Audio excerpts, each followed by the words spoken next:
자, 한 주간 있었던 뉴스 한번 다뤄보도록 하겠습니다. 이창용 총재가 2월 기준금리 인하는 뭐 불가피한 것은 아니다. 재정 부양책 같은 것도 필요하다. 이런 또 언급을 했습니다. 그래서 지금 시장에서는 1월에 금리를 낮출 것이냐 하다가 이제 안 낮췄단 말이죠. 그래서 이제 2월에는 금리를 낮출 것이다. 가 거의 뭐 지금 대다수 지금 어떤 시장의 판단입니다. 근데 이제 이창용 총재, 한국은행 총재가 아니다. 그거는 아니다. 라고 이제 무조건 내리는 건 아닙니다. 라는 얘기를 한 겁니다. 그래서 이거를 이제 두 가지 해석이 있어요. 아, 금리 안 내릴 수도 있구나. 라고 해석하는 분들도 소수 있지만 대다수는 이거는 한국은행장의 입장에서 원론적인 얘기를 할 수밖에 없었던 것이다. 그래서 이런 전망들이 계속 나옵니다. 지금 금리를 안 내릴 방법이 없다. 지금 경제가 되게 안 좋기 때문에 한국은행에서는 여러 가지를 판단할 겁니다. 그리고 자기의 어떤 말이 이 시장에 영향도 많이 주죠. 그러니까 시장이 예측하는 대로 똑같이 언급을 해버리면 그것도 또 문제이기 때문에 약간 좀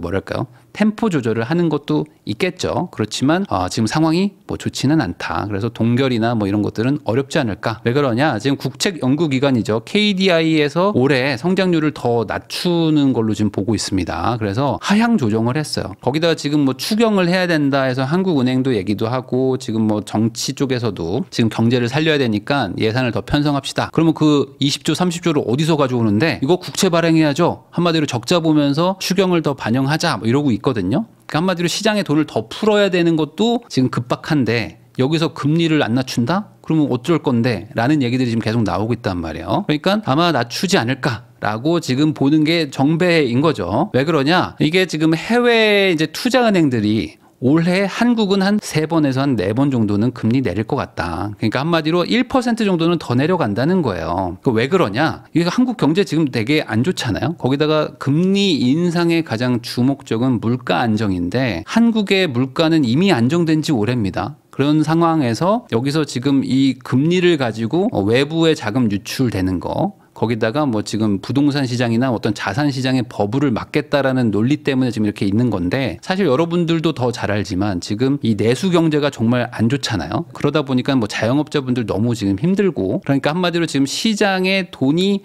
안 돈단 말이죠. 그런 상황에서 이게 마냥 버틸 수 있는 건 아니라는 것 때문에 이 해외 투자은행들은 한국은 한 3, 4번 내릴 것 같고 미국은 지금 경기가 그래도 좋잖아요. 그러다 보니까 뭐 많이 내리면 한 번 정도 되지 않을까? 한마디로 지금 미국과 한국의 금리 격차가 벌어지는 거에 다들 베팅하고 있습니다. 그럼 이게 지금 말만 하고 있냐? 아니다. 실제로 외국인들이 한국 금리 인하에 베팅을 해가지고 지금 여기에 돈을 엄청 갖다 붓고 있습니다. 아니 한국은 지금 금리를 내릴 수밖에 없는 상황인데 어떻게 저기 버티고 있지? 야 그럼 이제 지금 투자해 해가지고 막 채권 사고 막 이러고 있습니다. 그러니까 결국에는 이거는 좀 딜레이는 시킬 수 있지만 결국에 금리 인하 방향의 기조는 갈 수밖에 없지 않을까. 그러다 보니까 지금 이제 은행들도 잠깐만 금리가 좀 내려가? 그럼 나도 이제 영업을 좀 시작해야 되겠는데? 라고 지금 생각하는 것 같아요. 또 새해가 됐으니까. 그래서 지난달에 그 신한은행에서 스타트를 한번 끊었는데 이번에 이제 농협은행도 우리는 좀 더 공격적으로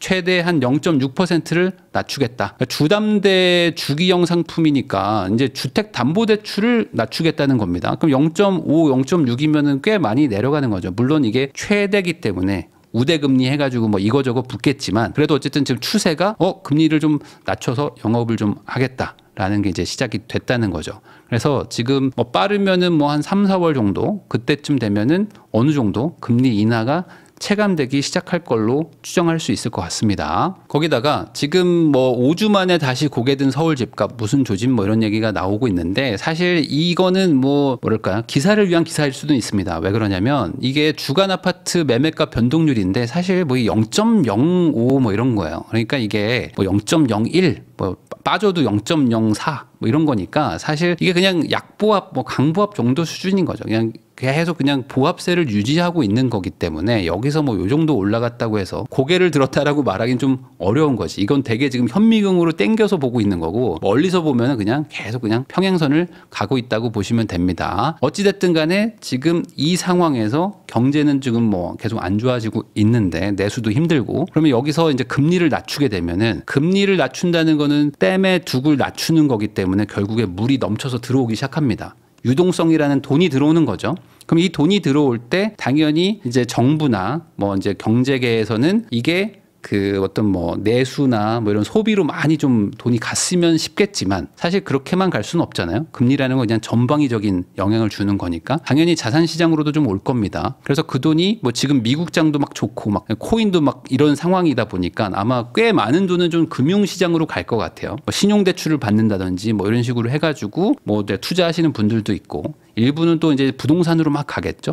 그리고 이제 일부는 또 이제 회사로 들어가면서 투자도 하고 소비도 하면서 지금보다는 좀 나아지지 않겠냐. 당연히 그에 대한 반대 작용으로 뭐 자산 시장의 조금 가격 상승 이런 것들은 부작용이 일어나겠지만 자 거기다가 지금 지방은 아주 심각하죠. 그래서 이 악성 미분양이라는 거는 준공 후 미분양입니다. 그러니까 준공 전에는 공사 중이니까 내가 공장에서 지금 빵을 만들고 있는 와중에 빵을 미리 파는 거기 때문에 조금 마음이 그래도 좀 덜 불안한데 빵을 만들어 가지고 이제 유통기한이 딱 찍혔는데 말 그대로 이 물건을 안 팔면 안 되는 상황인데 창고에 계속 둘 수도 없고 보관 비용이 들어가는데 이거를 팔려고 해도 안 팔리는 물건 이게 바로 악성 미분양이죠. 이게 지금 많아졌습니다. 벌써 지금 2만 채가 넘어간단 말이에요. 지방이 거의 대다수입니다. 그리고 대부분이 경북, 대구 쪽에 막 몰려 있어요. 그러다 보니까 지금 지방에서는 되게 심각하단 말이죠. 이거에 대해서 2만 채면은 한 채당 뭐 예를 들어 뭐 한 3억이라고 칩시다. 뭐 4억이라고 칩시다. 그럼 얼마입니까? 4억이면 4, 2, 8.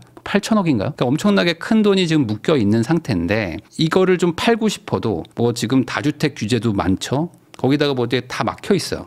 그래서 정부가 그래 그러면은 내가 대출 조금 풀어줄까? 라고 했는데 대출 풀어서 됩니까? 라고 지금 이렇게 원성이 있는 거예요. 그래서 정부가 뭐 지방은 DSR을 조금 풀어줄게요 라고 하지만 어차피 지방 미분양을 살 사람들은 뭐 대출이 되냐 안 되냐 보다도 이걸 사가지고 내가 그래도 좀 가격이 올라갈까? 라는 거를 좀 보고 산단 말이죠. 가뜩이나 지금 준공 후 미분양인데 뭐 급할 것도 아니죠. 여기는 그냥 동호수 다 골라서 산단 말입니다. 그러면 내가 산 이후에 올라갈까를 생각해 보면 아무리 봐도 아닌 것 같아. 내가 선발된 줄 알았는데 나 혼자 가는 거지. 왜냐면 다른 사람들이 어차피 안 올 것 같은 거죠. 그러면은 안 산다. 그래서 결국에는 이 어떤 대출을 완화해주고 뭐 이런 정도로 되는 게 아니라 말 그대로 이제 주택 수를 제한을 좀 풀고 뭐 이렇게 해서 나 말고도 다른 사람들도 사러 올 것 같으니까 미리 좀 사볼까? 라는 마음이 들지 않으면 이건 해결이 잘 안 됩니다. 그래서 지금 어떻게 하냐? 제도상으로는 뭐 어떻게 방법이 없으니까 항상 그 미분양 나고 하면은 이런 걸 하죠. 뭐 골드바도 주고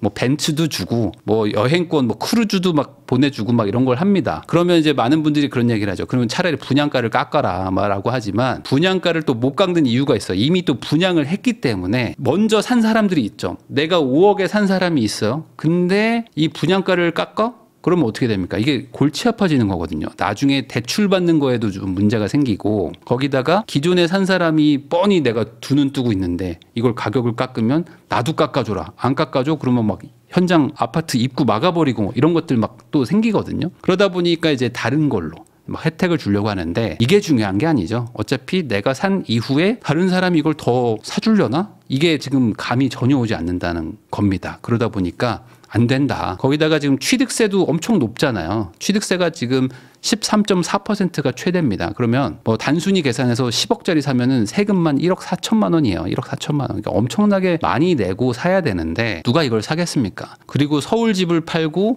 지방에 한 채만 가지고 있겠다라는 사람은 지금 극히 드물기 때문에 이 상황에서는 당연히 최소 2채를 보유해야 되겠다. 최소 뭐 3채는 보유해야 되겠다라는 사람들이 훨씬 많은데 여기가 막혀 있으니까 지방은 살아나기가 요원합니다. 그러니까 한마디로 지금은 답이 없다. 이걸 어디서 볼 수 있냐면은 토지거래 허가구역이 지금 해제되려고 할 것 같은 뭐 그렇게 추정되고 있는 오세훈 시장이 한번 운을 띄웠던 그런 뭐 대치동이나 삼성동, 잠실 이런 데가 가격이 지금 쫙 올라가고 있어요. 비싼 게 중요한 게 아니고 이걸 사면 그 이후로 더 올라갈 것 같다는 기대감이 생기면 사람들이 사거든요. 한마디로 지방도 똑같은 거죠. 내가 이걸 사고 나면 올라갈까? 라는 거에 대해서 어느 정도 정부도 그리고 이제 국회도 이거를 좀 열어줘야지. 가능성을 좀 열어줘야 들어가기 시작할 텐데 그게 안 되면 이제 계속 저 상태로 가는 겁니다. 그럼 이제 어떤 분들은 그런 얘기도 할 거예요. 아니 지방에 집값 뭐 낮추면 뭐가 문제냐라고 하지만 보통 이 지방에 대규모 공급을 한 곳들은 지방 건설사들이 훨씬 많습니다.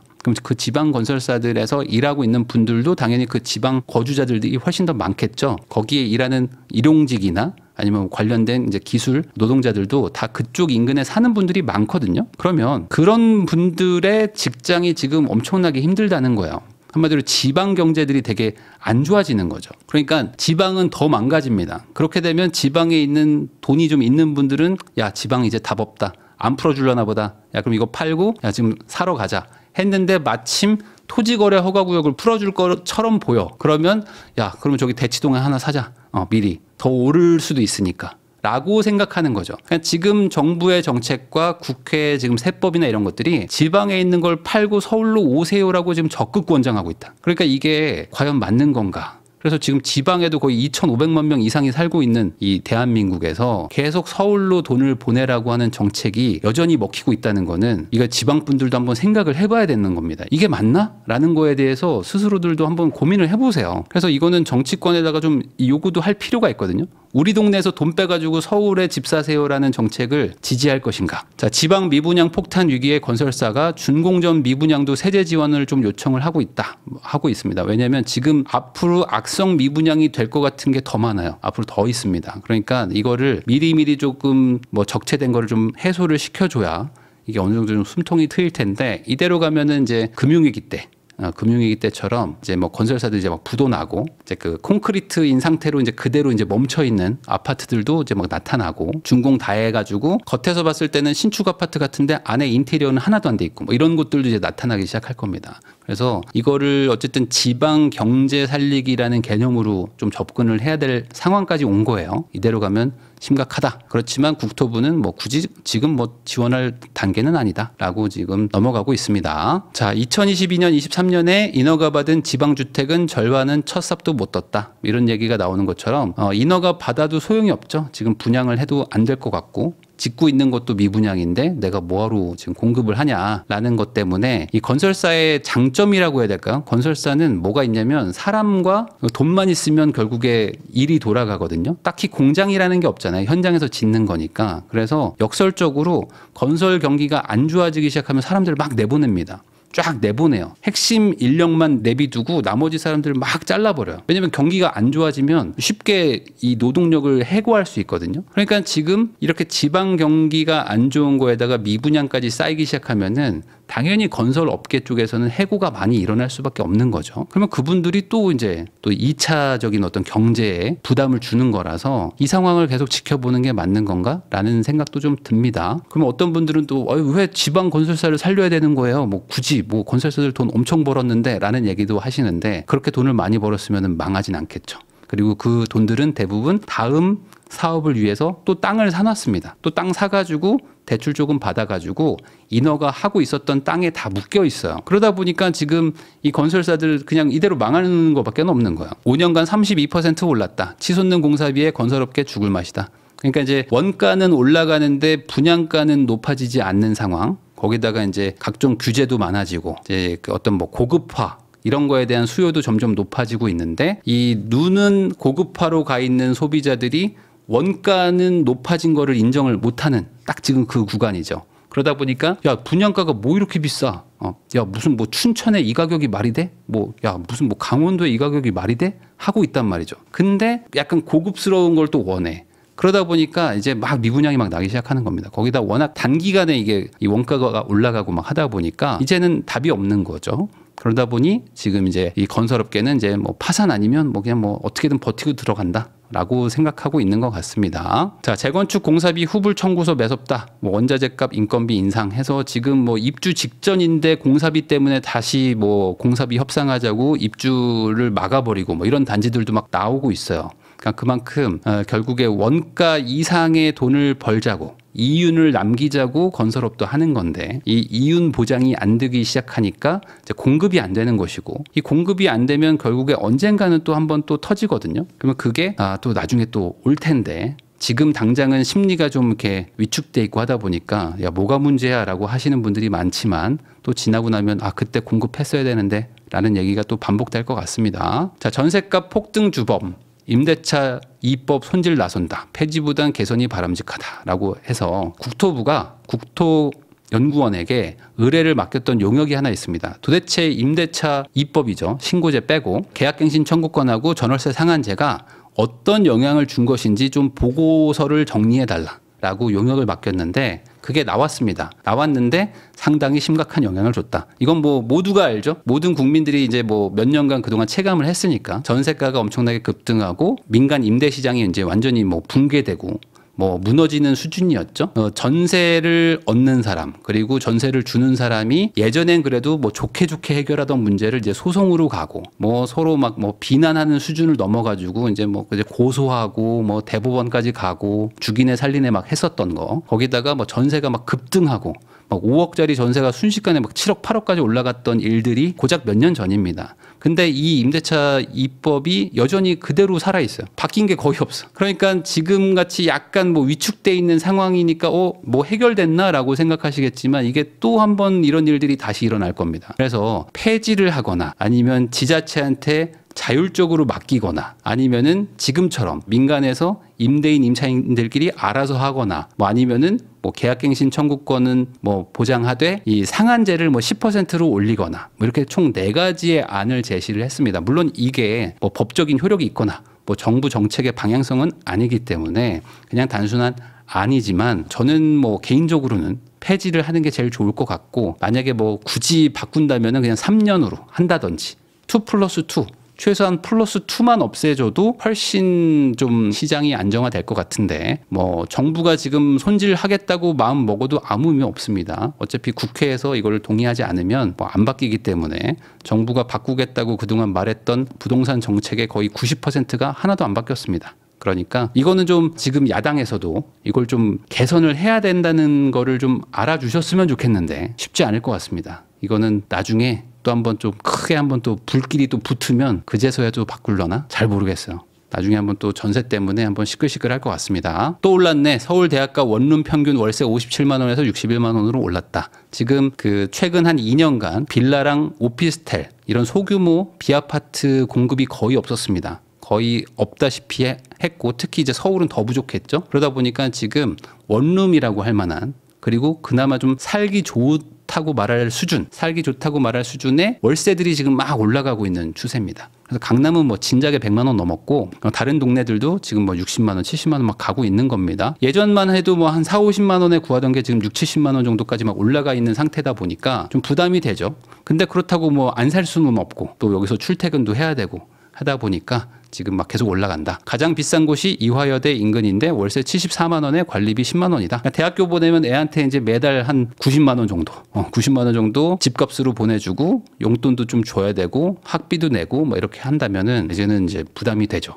확실히 이제 지방에 계신 분들 입장에서는 유학이죠. 서울이나 이쪽으로 유학 보내는 게 만만치 않을 것 같습니다. 서울 구평이 1억 떨어질 때 상위 20%는 4억 올랐다. 그래서 지금 집값은 계속 초양극화로 가고 있는 거죠. 결국에 모든 정책이 서울로 돈을 보내고 그 서울에서도 똘똘한 한 채로 보내라고 하니까 계속 좋은 곳만 올라가고 애매하면 안 올라가고 나쁘면 떨어지고 이런 것들이 지금 몇 년째 이어지고 있습니다. 소득 격차 확대로 집값이 초양극화가 되고 평균 가격차가 사상 최대가 됐는데 평당 2억짜리 아파트들이 지금 나오고 있는 상황에서도 정부나 어떤 정치권에서는 조용하게 지금 넘어가고 있는 거죠. 물론 지금 뭐 시국이니만큼 뭐 어쩔 수 없다고는 하지만 사실 더 중요한 거는 국민의 민생인데 이런 민생에서는 지금 이런 일들이 일어나고 있다 알려드리고 싶었습니다. 자, 내 집 마련은 꿈 이제 전세 대출까지 줄인다. 그래서 이제 그 허그에서 전세 보증보험 때문에 사고가 너무 많이 터져가지고 이제는 보증보험의 보증률이라고 해야 되죠. 이것도 이제 90%로 좀 낮추고 하면서 전반적으로 이제 전세 대출을 조금 까다롭게 보는 것도 이제 나타났습니다. 보증보험이 100% 보장을 안 해주니까 이제 대출도 조금 까다롭게 볼 수밖에 없는 거죠. 그래서 이제 전세도 대출 나갈 때 소득을 좀 따지겠다. 예전에 정부가 다 보증할 때는 소득 같은 거 잘 안 따졌거든요. 그냥 네, 뭐 사실 거예요. 네, 알겠습니다. 해드릴게요. 바로 그냥 대출해줬는데 지금 이제 그렇게 안 한다는 겁니다. 은행도 이제 돈을 잃을 수도 있는 확률이 생겼기 때문에 전세 대출도 조금 까다롭게 보고 이런 것들을 한다는 거죠. 그러면 이제 가뜩이나 지금 월세 비중이 좀 높아지고 있는데 이제 반전세가 조금씩 늘어날 것 같고 그리고 이제 월세로 전환도 좀 될 것 같고 뭐 그렇습니다. 한마디로 이제 전세를 사는 것도 쉽진 않다. 이제 빡빡해지는 거죠. 전반적으로. 거기다가 이제 금리 인하 이런 것들이 당연히 전세 대출에도 영향을 좀 줍니다. 그러니까 전세 대출을 받는 게 이제 조금은 더 나아지겠죠. 시간이 좀 지날수록. 그러면 이제 전세가가 또 올라갈 수 있는 여지가 생깁니다. 특히 이제 전세 물량이 또 부족한 그런 지역들, 그런 소수의 지역들은 전세가 상승 뭐 이런 얘기들도 나올 겁니다. 뭐 빠르면 한 4월, 5월쯤 되면 또 다시 그런 얘기들 나올 텐데 이게 뭐 전세는 사실 별로 어떤 해답이 잘 보이진 않아요. 이 상황에서 어떻게 해결을 할지. 예전에는 비아파트, 뭐 빌라나 뭐 도시형 생활주택, 오피스텔 이런 것들을 대규모로 짓게 막 해줬었는데 지금은 뭐 그런 상황도 아니고, 그러니까 전반적으로 비싼 동네들이 조금 더 비싸지는, 그리고 내가 가고 싶지 않은 동네들은 좀 가격이 좀 괜찮은, 그래서 어차피 안 가는 약간 이런 또 양극화 시기가 당분간 더 이어질 것 같습니다.